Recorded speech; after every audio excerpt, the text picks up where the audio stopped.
This man's name is Callum, and he was called by someone. That person asked Callum to meet right now. If not, the person will send Callum's disgrace video to his mother. On the way, Callum saw someone lying on the road, and another person unconscious in the car. Callum, who is a coward, immediately called the police to report what he was seeing. Then, Callum went closer to the car and there, he found a woman unconscious in the car. But not long after that, suddenly,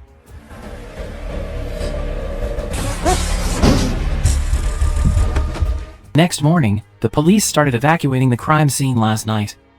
Here, there's a detective named John Luther. The police only found a dead woman, while Callum seemed to be kidnapped last night. Shortly, John was approached by Callum's mother, who immediately asked where her son was. John only replied that he and the police would continue trying to find Callum.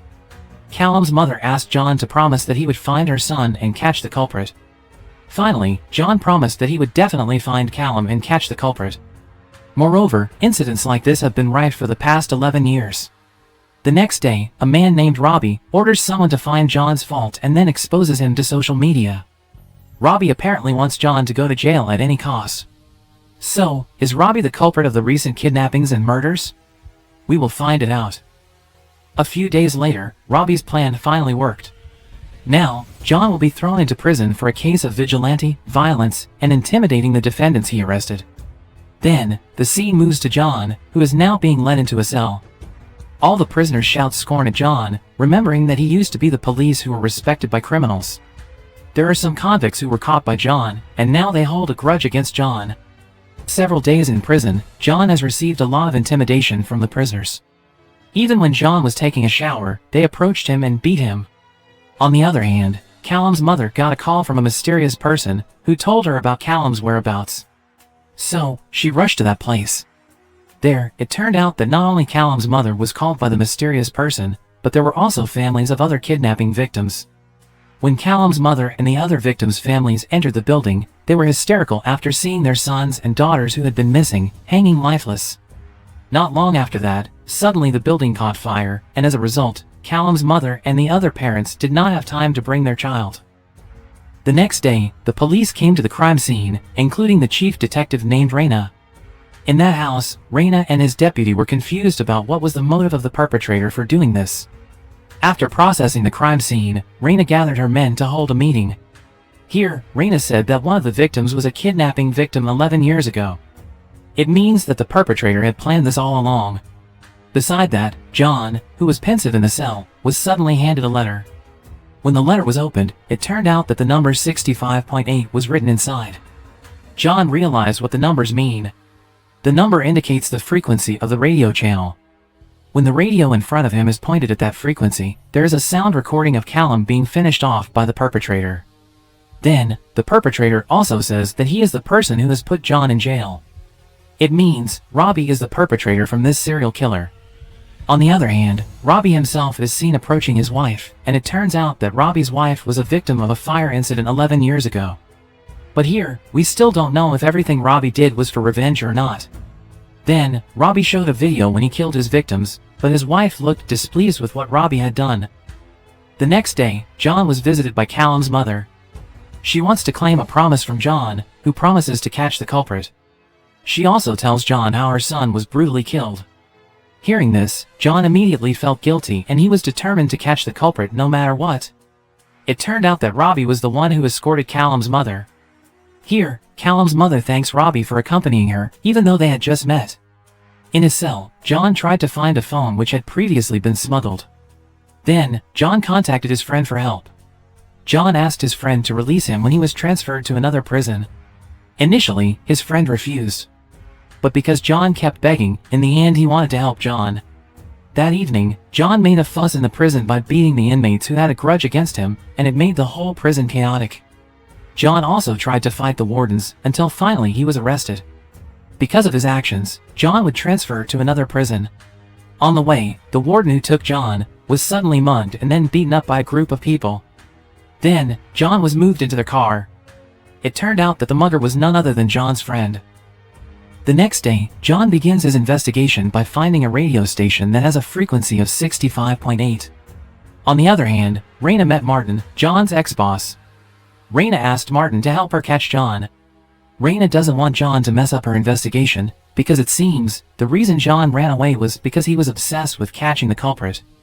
Return to John, who at this time had just arrived at the radio broadcasting site. When John met the radio announcer, the man instead ran away. Fortunately, John was able to arrest the man. John started to interrogate the man and asked who was broadcasting on channel 65.8. The frightened radio announcer said that the broadcast was not live, but through a flash drive sent by someone. Then, John asked what was the reason the radio announcer wanted to obey the perpetrator. The radio announcer replied that he met the perpetrator via the internet. Over time they got closer, until the radio announcer wanted to tell his disgrace. All this disgrace was recorded by the perpetrator and then used to catfish the radio announcer. The perpetrator threatened to spread it to everyone if he didn't obey the orders. The radio announcer wasn't sure who the bad guy was, but he had his number. Finally, John took the radio announcer's phone to find the whereabouts of the perpetrator. After leaving, John tried to contact Martin. John knew that Martin must have joined the police to arrest him. But before that, John wanted to ask for help to trace the phone number of the perpetrator through the police system. Then, Martin discussed with Raina and the others, and Martin suggested that Raina give the location of the perpetrators to John so that when John and the perpetrator were at the same location point, they could easily catch the two of them. That night, John had already found the perpetrator's location and he immediately went there. John tried to contact the perpetrator using a cell phone that he had stolen from the radio announcer. In the end, John managed to find Robbie, the perpetrator. Unfortunately, Robbie took someone hostage, stopping John's steps. Meanwhile, Raina and the police tried to arrest the two of them, but suddenly several people fell from the top of the building, which immediately caused chaos. Robbie saw John off guard, so he immediately tried to escape. But John continues to chase him until in a tunnel. Finally, John manages to find Robbie and they fight each other. John had a cut in his stomach, but he continued to hold on until he was able to paralyze Robbie. But suddenly, the police came to arrest them both. In the end, John and Robbie chose to run away. After successfully escaping, Robbie immediately contacted someone in the police, and the person is Sui B, the deputy detective. Here, Robbie asks Sui B to get rid of John immediately, because if not, he will spread Sui B's immoral videos to his family. It turns out that the people Robbie took advantage of were people who confided in him on the internet, until he found out about their disgrace and then took advantage of them. 30 minutes later, John tried to call Martin and then ordered him to turn on the loudspeaker. John said that the victims probably only met the perpetrator via the internet. The criminal pretends to be a friend to confide in, then takes advantage of the victim's shame to blackmail them, as experienced by the radio announcer. According to John, the fear of being humiliated is stronger than the fear of death, as felt by people who jump from the top of the building. The scene moves to a teenager named Anya, who is in the house alone. Not long after that, there was someone who called her. It turned out to be Robbie, who wanted to kidnap her. At the police station, Martin just discovered the fact that what John had previously told was true. Based on information obtained from the victims' phones, almost all of them knew the perpetrator through the internet. The perpetrator introduced himself to the victims by different names, but he once told his victims that his wife had experienced a fire incident at Eccleston Square Hotel 11 years ago. Raina immediately checked the fire incident and finally she found that the perpetrator was Robbie. At the same time, suddenly Raina was contacted by Robbie. He sends a video of Anya being tortured. And surprisingly, it turns out that Anya is Raina's daughter. Here, Robbie threatened to kill Anya if Raina did not want to take John within 24 hours. For fear of this threat, Raina also secretly contacted John. Raina said that she would not catch him as long as he wanted to meet her. Raina also said that they had to work together to catch the perpetrator. In short, Raina and John met. Here, Raina explained that the perpetrator was Robbie, and his wife had an accident at a hotel 11 years ago. Raina asked John to meet Robbie's wife, but when they were going to the car, John already had a feeling that Raina wanted to catch him. So, John tried to ask how Robbie could threaten her. Then, Raina says that Robbie has kidnapped her daughter, and she doesn't want anything bad to happen to her daughter. John tried to explain to Raina by saying that Robbie would still finish Anya off, even though Raina complied with all of Robbie's orders. The thing they had to do was catch Robbie before Raina's daughter was finished off. In the end, Raina realized and rushed to meet Robbie's wife. Once there, Raina and John begged Robbie's wife to tell them where Robbie is now and what his real motive is. Robbie's wife told them that Robbie used to be addicted to the internet so that he often ignored his wife. Therefore, Robbie's wife asked for a divorce. But because of that, Robbie actually had the heart to burn his own wife 11 years ago. After that incident, Robbie turned into a psychopath. Even in the past month, Robbie has kidnapped dozens of people to make videos. Robbie's wife also said that Robbie was now heading to Norway. Raina immediately returned home to prepare a passport, while John contacted Martin. John again asks for help from Martin. Sui B, who knew that Raina was going to Norway, immediately reported it to Robbie. Here, Robbie was sure that the person who had leaked this was none other than his wife. So, Robbie asked Sui B to finish off his wife, and Robbie promised not to bother Sui B again. Then, when Sui B arrived at Robbie's wife's place, he was shocked because there were already Martin and some of the police there. Martin now knew that Sui B had been conspiring with the perpetrator. It turned out that John had previously asked Martin for help to look after Robbie's wife.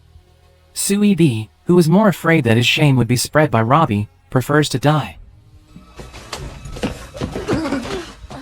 The scene moves to John and Raina, who are now heading to a place that was previously said by Robbie's wife. They had to walk because it is not possible to pass by car. While walking, John accidentally sees a pile of frozen corpses.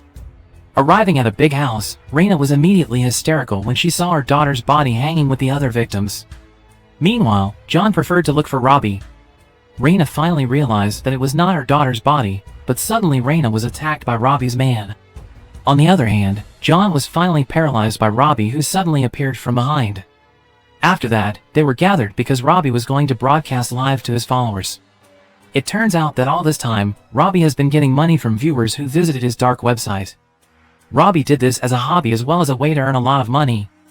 Here, Robbie asks Raina to do something if she wants her daughter to survive. Then, now it's John's turn to do something to Raina, with the threat that they will all be finished if John does not obey Robbie's order. When John will do something, he realizes that this would only make Robbie even crazier. John told the audience that the police would trace their IP address, so that those watching would definitely be arrested. Hearing the threat, the audience became frightened and immediately turned off the connection. Then, John tries to intimidate Robbie by playing on his psyche. John knew that Robbie was a coward and had an anxiety disorder.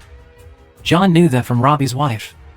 All of John's words succeeded in influencing Robbie, and he finally left the place. John tried to untangle Raina, then he chased Robbie before the door was locked. While chasing Robbie, it turned out that there were a lot of hostages who had been kidnapped by Robbie. However, Robbie managed to get out and then tried to escape using his car. At the same time, John getting into the car and trying to stop Robbie. On the other side, Raina and her daughter are still locked in the room, and now they are fighting with Robbie's man. Back to John and Robbie, who are now trying to paralyze each other. Until the car they are driving is mired in broken ice. John continues to hold Robbie to prove who is the strongest among them. At the same time, Martin and the police came. They finally saved John, while Robbie froze to death. Besides that, Raina and her daughter also survived by successfully killing Robbie's man. Raina thanks John, but John is still a fugitive and will return to prison. In short, before John returned to prison, he got treatment for the injuries he had. Not long after, Martin came saying that John would not return to prison, because there was a group of people who wanted John to carry out a mission. They seemed interested in John for his actions. When John approaches the leader, the movie ends. It means there will be a continuation of this movie.